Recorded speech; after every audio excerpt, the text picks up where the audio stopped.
Assalamualaikum warahmatullahi wabarakatuh. Di video kali ini kita akan belajar tentang teorema Pythagoras. Teorema Pythagoras adalah teorema yang berhubungan dengan segitiga siku-siku. Masih ingatkah kamu pengertian segitiga siku-siku? Ya, segitiga siku-siku adalah segitiga yang besar salah satu sudutnya 90 derajat. Ini tanda dari segitiga siku-siku. Sekarang perhatikan segitiga ABC. Sisi di depan sudut siku-siku merupakan sisi terpanjang, yakni sisi AB. Sisi AB ini disebut dengan hipotenusa, atau yang sering kalian lihat di buku-buku dengan istilah sisi miring.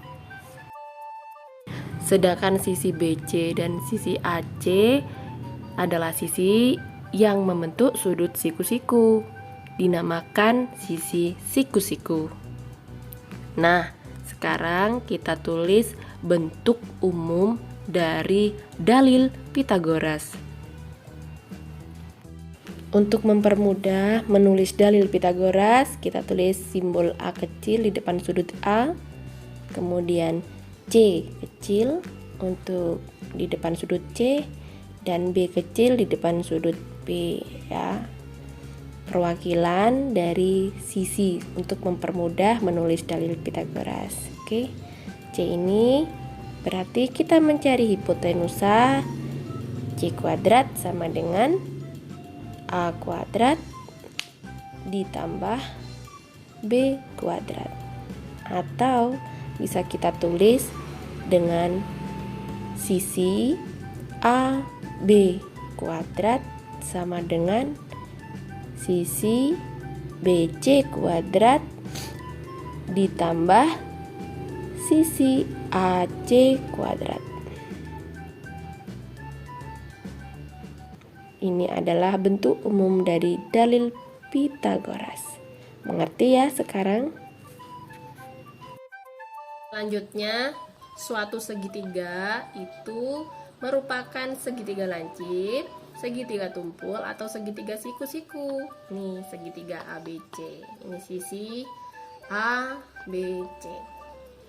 Jika A kuadrat, ini harusnya kuadrat ya, A kuadrat ditambah B kuadrat itu hasilnya sama dengan C kuadrat, maka segitiga ABC ini adalah segitiga siku-siku.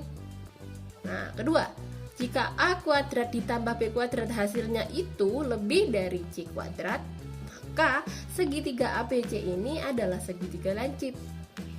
Jika A kuadrat ditambah B kuadrat kurang dari C kuadrat, maka dia segitiga tumpul. Tuh. Selanjutnya macam-macam segitiga. Ini segitiga siku-siku, ada simbol siku-sikunya. Ini segitiga tumpul ya. Ini adalah segitiga lancip. Lanjut, triple Pythagoras. Perhatikan sisi 3, 4, dan 5, 6, 8, 12, 5, 12, dan 13. Perhatikan 3 bilangan di bawah ini. Manakah yang termasuk jenis segitiga siku-siku? Kita kupas satu-satu. 3, 4, dan 5 ya. 5 kuadrat itu kan 25 ya. Sisi A ditambah sisi B, 3 kuadrat ditambah 4 kuadrat itu hasilnya 25. Nah, ternyata penjumlahan sisi A ditambah sisi B itu hasilnya sama dengan C kuadrat. Maka segitiga ini siku-siku. Selanjutnya yang I2 ya. Kita menggunakan bentuk umum teorema Pythagoras, dalil Pythagoras tadi. 6 kuadrat ditambah 8 kuadrat. 6 kuadrat 36, 8 kuadrat 64, hasilnya 100. Sedangkan 12 ini hasilnya 12 kuadrat ini adalah 144. Karena 12 ini lebih besar dari penjumlahan 6 kuadrat ditambah 8 kuadrat, maka segitiga ini termasuk apa? Bukan segitiga siku-siku. Ya, kita lihat dalilnya nanti. Ya, sekarang 5 kuadrat ditambah 12 kuadrat sama dengan 25 kuadrat ditambah 144 sama dengan 169. Hasilnya itu bagaimana? Hasilnya itu termasuk, ternyata hasilnya sama dengan 13 kuadrat. Maka dia termasuk segitiga siku-siku.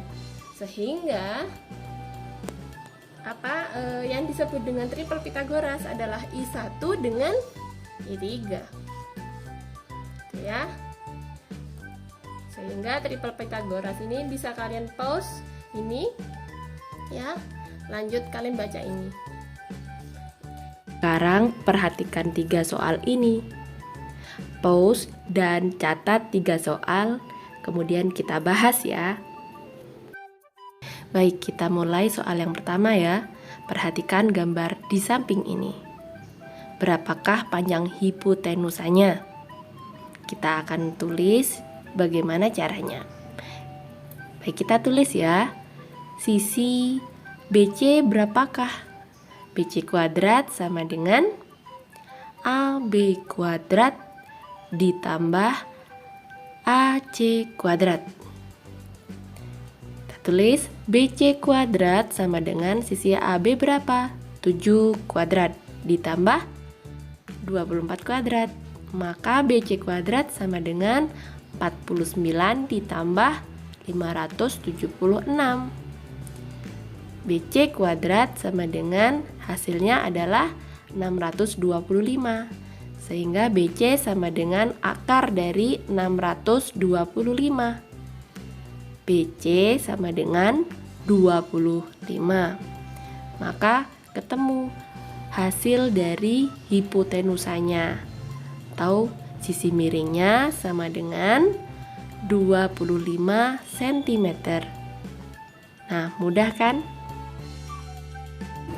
Selanjutnya nomor 2. Pada segitiga ABC diketahui panjang AB 6, AC 8 dan BC-nya 10 cm. Berbentuk apakah segitiga ABC ini? Kita jawab ya. Kita gambar dulu. Segitiga ABC ya. 6 kuadrat ditambah 8 kuadrat itu bagaimana? Apakah dia menghasilkan 10 kuadrat? Kita tulis BC kuadrat sama dengan AB kuadrat ditambah AC kuadrat. BC-nya tadi 10 kuadrat. AB-nya berapa? 6 kuadrat ditambah 8 kuadrat. Maka 100, 6 kuadrat 36, 8 kuadrat 64. Maka hasilnya 100. Karena sisi BC kuadrat sama dengan penjumlahan AB kuadrat ditambah AC kuadrat itu sama, maka dia termasuk segitiga siku-siku. Ya, itu alasannya mengapa dia disebut dengan segitiga siku-siku, karena penjumlahannya ini sama. Soal nomor 3, segitiga ABC siku-siku sama kaki dengan AB itu sama dengan BC. Jika panjang sisi miring AC sama dengan 8, tentukan nilainya AB. Nah, kita langsung pembahasan ya. Segitiga AB itu adalah segitiga sama kaki. AB sama dengan BC sama kaki. Maka kita tulis AB kuadrat ditambah BC kuadrat sama dengan AC kuadrat. X kita simbolkan sebagai X boleh. X kuadrat ditambah X kuadrat sama dengan 8 kuadrat. Ya, X kuadrat ditambah X kuadrat adalah 2X kuadrat. 8 kuadrat sama dengan 64. Sehingga X kuadrat sama dengan 64 dibagi 2, hasilnya 32. Sehingga panjang AB sama dengan akar dari 32. Akar dari 32 itu sama dengan 4 akar 2. Nah, kita tulis ya, mengapa akar dari 32 itu sama dengan 4 akar 2. Kita tulis 32 itu hasil dari perkalian 16 kali 2. Nah, akar 16 itu sama dengan 4. Sisanya yang ada di dalam akar adalah 2. Sehingga hasilnya 4 akar 2 cm. Sangat mudah kan?